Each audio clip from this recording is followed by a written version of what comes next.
Welcome back everyone to another episode of Cooking with JJ. Have you ever wondered how to make your own vegan puff pastry? A lot of puff pastries obviously contain dairy butter, so I'm going to improve things and put my own vegan spin on things so we can enjoy a beautiful, scrumptious vegan puff pastry.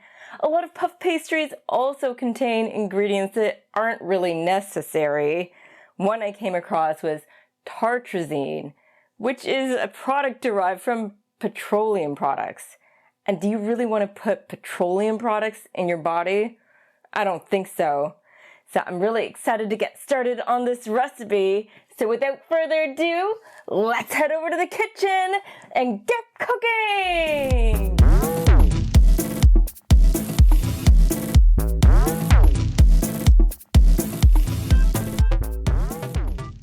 First of all, I have 2 cups of sifted pastry flour I'm adding to this bowl.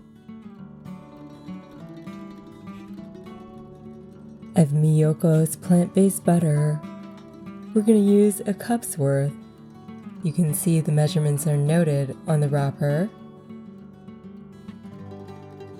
This has been chilling in the freezer for 10 minutes. I'm going to shred up our vegan butter in our food processor with a shredding tool.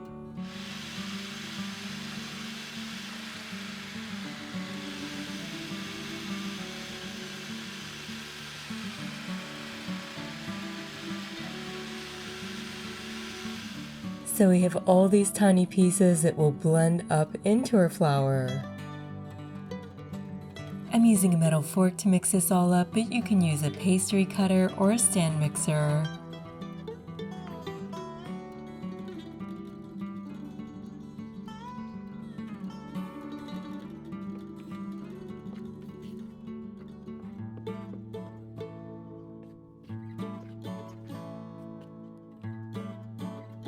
I'm adding in 1 tablespoon of raw sugar and a half a teaspoon of Himalayan pink salt. I should have done this before, but I'm going to spread it out evenly and mix it thoroughly.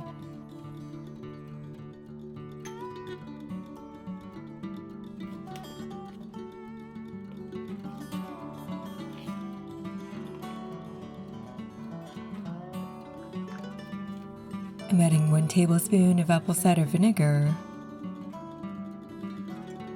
I'm adding ice cold water 1 tablespoon at a time, up to 6 tablespoons. I only ended up using 4 tablespoons.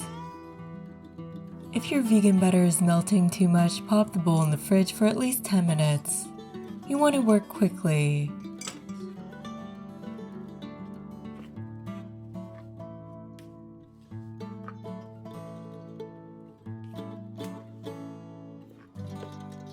Once your dough starts to come together, mix it with your hands. It's ideal if your hands are cold and if your plate is cold. The flakiness is worth it.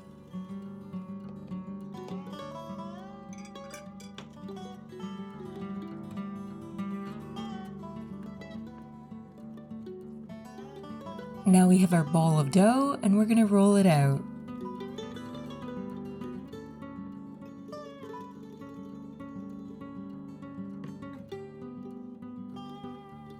Try to form it into a rectangle.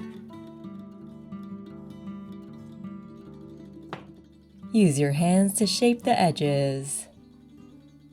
You want to try to move your dough around the surface because you don't want it to stick in one spot. We'll roll it out to about a ½ inch for now.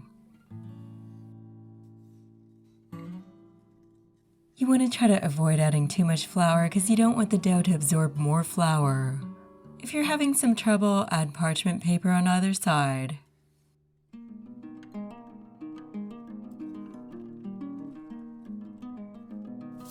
Now we're going to tightly wrap our rectangular shape of dough in some plastic wrap.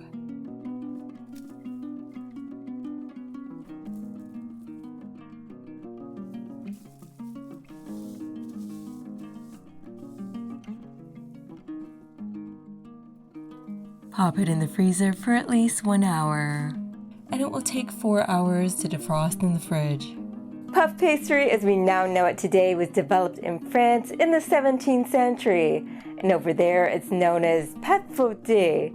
But if you go further back to the 13th century, you will find a similar type of pastry in Moorish Spain. But going back even further, 2,000 to 3,000 years ago, in Greece, you will find nice flaky pastries as well. And we all know about phyllo dough, right? I mean, I hope so. It probably got spread around from there and developed over time. Also in the Middle East in general. And in ancient Rome, there were flaky creations as well. And I'm here today bringing you the vegan version. And we're ready to get rolling.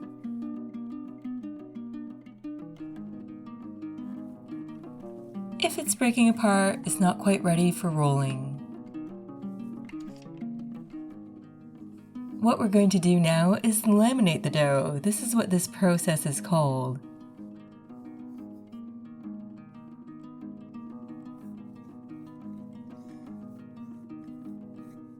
We have our rectangular shape of dough and we're going to fold it into thirds, much like you would a paper letter for snail mail.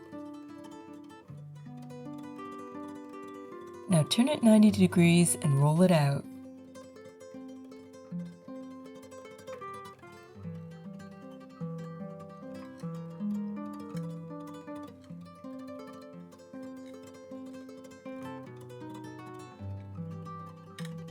And for our second round, fold it into thirds once more.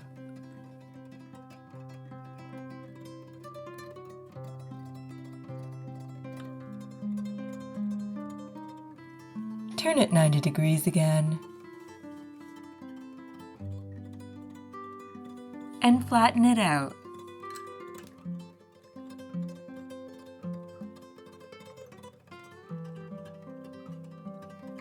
Now we're on our third round. We're just repeating the process. Folding it, turning it, and rolling it out.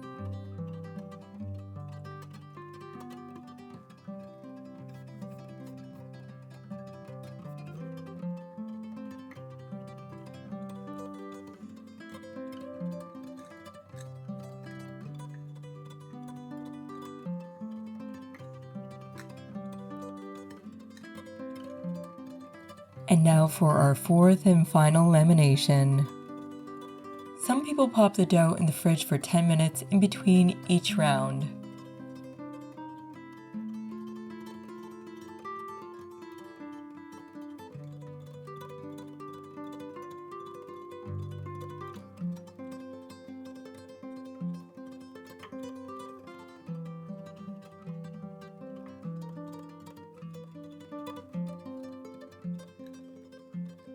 Now we're going to tightly wrap it in our saran wrap. Yes, I'm using the same saran wrap because I don't like to be wasteful. This will be in our freezer for 4 hours or overnight. And remember, it takes 4 hours to defrost in the fridge.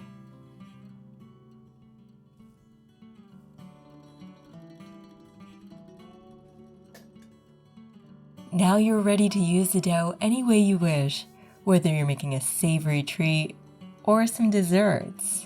This may be a long process, but it's worth it in the end, and you'll taste and enjoy the difference.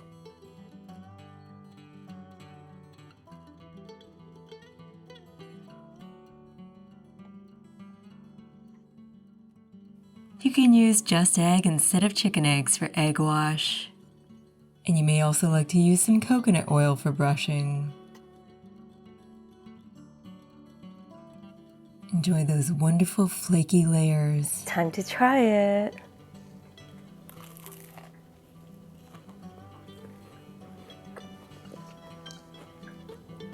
So there you have it, everyone, a beautiful vegan puff pastry that you can enjoy in a number of ways. And stay tuned next week when I show you how to make a vegan Wellington with this beautiful puff pastry. And there may be a little short coming up where I show you how to make pastelitos de guava y queso. So be sure to stay tuned. And remember, if you like this video in any way, shape, or form, hit that thumbs up button, subscribe to my channel, and hit that little bell notification icon so you don't miss a single video. There's going to be a new video popping up every Monday at 12 noon Eastern, so you don't want to miss it. Until next time, this is JJ signing off, keeping things interesting in my kitchen and in yours. Bon appetit. Buon provecho.